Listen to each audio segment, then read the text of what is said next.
সুপ্রিয় শিক্ষার্থীরা, আজকে সিম্পল প্রেজেন্ট টেন্স নিয়ে আলোচনা করবো। টেন্সের কোনো বিকল্প নেই। ইংরেজি জানতে গেলে, ইংরেজি বুঝতে গেলে টেন্স সবচেয়ে গুরুত্বপূর্ণ। তার মধ্যে প্রত্যেকটা টেন্সই গুরুত্বপূর্ণ, কিন্তু প্রেজেন্ট সিম্পল টেন্স সবথেকে বেশি গুরুত্বপূর্ণ। কারণ প্রেজেন্ট সিম্পল টেন্স যদি কোনো ছাত্র বা কোনো শিক্ষার্থী বুঝতে পারে, তাহলে ইংরেজিটা সহজে সে শিখতে পারে। এবং আমরা সবচেয়ে বেশি বাক্য ব্যবহার করি প্রেজেন্ট সিম্পল টেন্স। এটা স্পিকিং এর ক্ষেত্রে, লেখার ক্ষেত্রে এবং যে কোনো টপিকস বোর্ডে বোঝার ক্ষেত্রে এই টেন্সের ভূমিকা অনন্য। তো চলো আমরা যে আলোচনা করি আজকে। তো প্রথমত জেনে নিই প্রেজেন্ট সিম্পল টেন্সটা কি। প্রেজেন্ট সিম্পল টেন্স মানে সাধারণভাবে কোনো কাজ করা হওয়া এরকম বোঝালে, বা বর্তমানে কোনো কাজ করা হওয়া বোঝালে যেটা প্রেজেন্ট সিম্পল হয়। প্রেজেন্ট সিম্পল হতে পারে তোমার অভ্যাসগত সত্য, বৈজ্ঞানিক সত্য, ঐতিহাসিক সত্য, এগুলো ও বিষয়বস্তু প্রেজেন্ট সিম্পল টেন্সে ব্যবহার করা হয়। চলো আমরা আজকে জানবো যে সিম্পল প্রেজেন্ট টেন্স।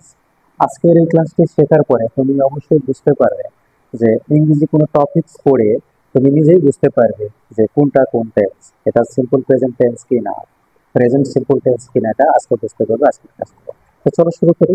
তো প্রথমত শুরু করি আমরা। হ্যাঁ, দিয়ে দেখো।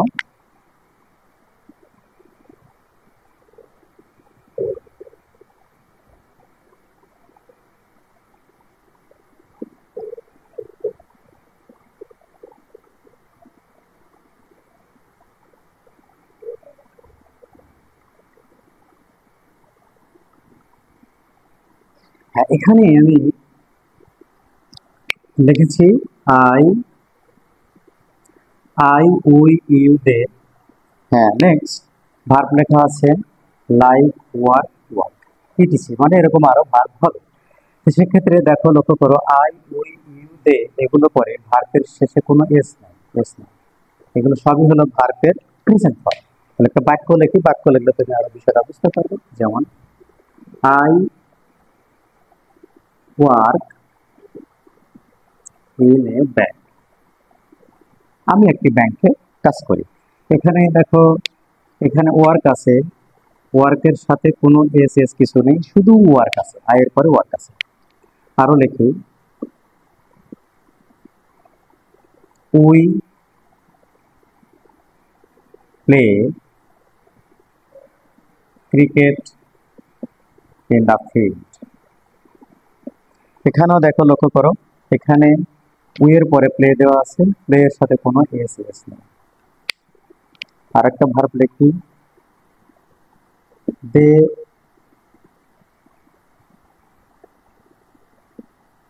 Swim in the river. They swim in the river, এখানে সুইম ভার্ব, এই ভার্বের শেষে এস এস নেই। অর্থাৎ একটা জিনিস আছে যে সিম্পল প্রেজেন্ট টেন্সে, আজ প্রেজেন্ট সিম্পল টেন্সে আই উই ইউ দে এগুলোতে পজিটিভ এক্সপ্রেশন প্রকাশ করতে কখনোই ভার্বের সাথে এস এস বসে না। এটা আমরা আলোচনা করলাম এবং এটা শিখতে পারলাম। বোঝা যাচ্ছে তো যে I work in a bank, we play cricket in the field, they swim in the river. Okay, next.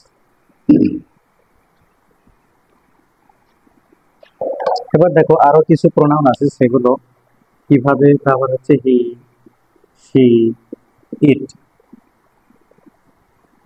Works, goes, likes, etc. এখানে দেখো, কিছুক্ষণ আগে দেখলাম যে এগুলোর পরে ভার্বের সাথে এস ছিল না, কিন্তু এখানে এস আছে, এখানে এস আছে। তাহলে বলা যাচ্ছে, বাক্য লিখি he works in a garden, সে কি বাগানে কাজ করে। এখানে দেখো ওয়ার্কস, এখানে ভার্বের সাথে এস আছে। আরো লিখতে পারি শি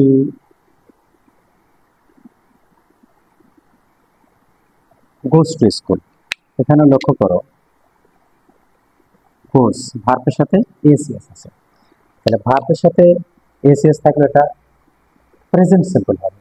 কিছুক্ষণ আগে দেখলাম এখানে ছিল আই উই ইউ দে, এগুলো পরে ভার্বের সাথে এস এস নাই, কিন্তু এখানে হি, শি, ইট এগুলো পরে ভার্বের সাথে এস এস হচ্ছে। এটা কিন্তু লক্ষণীয় বিষয়।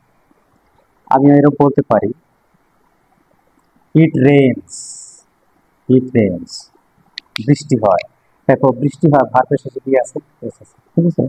এটা simple present tense, present simple tense শিখতে হলে ভার্বের এই ফর্মগুলো কার সাথে এস হবে, কার সাথে এস হবে না, এই বিষয়গুলো সবচেয়ে গুরুত্বপূর্ণ। অধিকাংশ শিক্ষার্থীরা এই বিষয়টা বুঝতে পারে না। আরো দেখো বিষয়গুলো আছে, একটু আলোচনা করি। হ্যাঁ, এখন আমরা দেখবো I, we, you, they, don't. হ্যাঁ, ডন্ট আমরা মূলত ডন্ট ব্যবহার করি প্রেজেন্ট সিম্পল টেন্সের নেগেটিভ অর্থ প্রকাশ করতে। যখন প্রেজেন্ট সিম্পল সেন্টেন্সে আমি নেগেটিভ অর্থ প্রকাশ করবো, তখন অবশ্যই আমাকে ডন্ট ব্যবহার করতে হবে। এবং ডন্টটা সব জায়গায় না, কোথায় কোথায়। দেখো আই ডন্ট ব্যবহার করতে পারবো, আমি আই এর পরে ডন্ট দিতে পারবো, উই এর পরে ডন্ট ব্যবহার করতে পারবো, ইউ এর পরে ডন্ট ব্যবহার করতে পারবো, দে এর পরে ডন্ট ব্যবহার করতে পারবো। বাক্যের মাধ্যমে দেখি, I don't know the matter, we don't run in the sun, they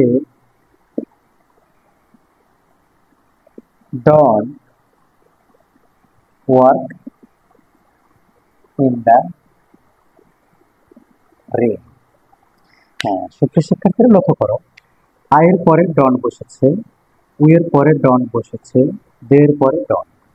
এরপরে দেখো ভার্বগুলো আছে, এগুলোর সাথে এসএস কিছু নাই। তাহলে দেখা গেল, বুঝতে পারলাম আয়ের পরে ডন, উই এর পরে ডন, দে এর পরে ডন। এই যে ডন দেখে সহজে তুমি বুঝতে পারবে এটা প্রেজেন্ট সিম্পল টেন্স। এরকম প্রায় সময়ই আমরা in general we use various type of sentence, various type of negative expressions and present and tense. Okay? এখন আমরা দেখব কোথায় ডাজ বসে।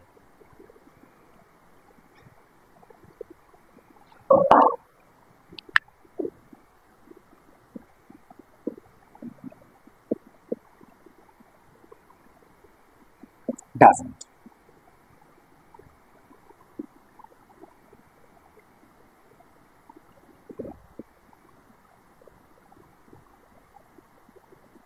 she doesn't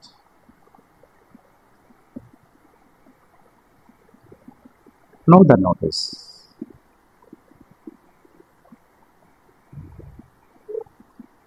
he doesn't play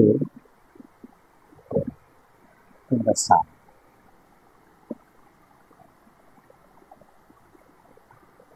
Kalam doesn't work in the field।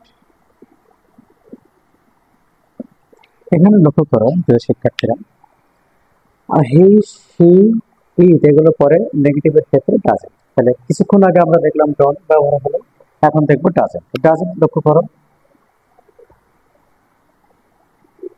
হ্যাঁ, যখন আমাদের প্রোনাউন গুলো C হয়ে গেছে তখন তারপরে কি বসছে? ডাজেন্ট। প্রোনাউন গুলো যখন হি হচ্ছে তখন ডাজেন্ট, কালাম প্রোনাউন তখন ডাজেন্ট, অর্থাৎ এগুলো থার্ড পারসন সিঙ্গুলার নাম্বার হলে ডাজেন্ট। তাহলে এবার আমরা এটাও প্রেজেন্ট সিম্পল টেন্স, ডাজেন্ট থাকলে আমরা বুঝে যাব প্রেজেন্ট সিম্পল টেন্স। এইভাবে আমরা সিম্পল প্রেজেন্ট টেন্সটা শিখতে পারি, বুঝতে পারি।